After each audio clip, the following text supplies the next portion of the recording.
Hi, my name is Michele Roberts, and I am a life and relationship coach. And I dance in the field of infinite possibilities and awaken discovery and transformation. I have a workshop coming up that I want to share a little bit about. So its name is Awakening Our Aliveness Through the Power of Completions.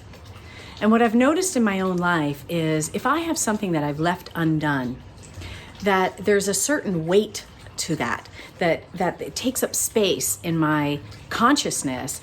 And I feel it like you can see me going backwards. It feels like a weight pulling me back or a weight pulling me down.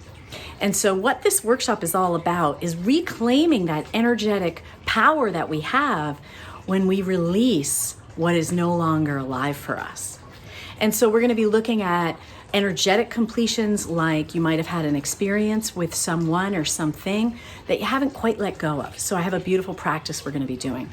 We're also going to be looking at our to-do list and the kind of what are the completions that are waiting? What are the incompletions in our life that we want to attend to?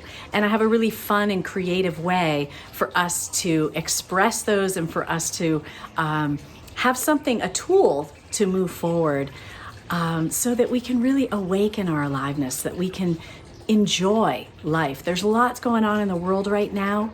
And what I know is that when I feed my soul, I'm able to then go out into the world and bring my gifts and be able to be a part of creating a world that works for everyone. So it's through our inner work and gifting ourselves the experience of connection and the experience of completing. So I look forward to hearing from you. If you have any questions, please email me. And I look forward to seeing you then.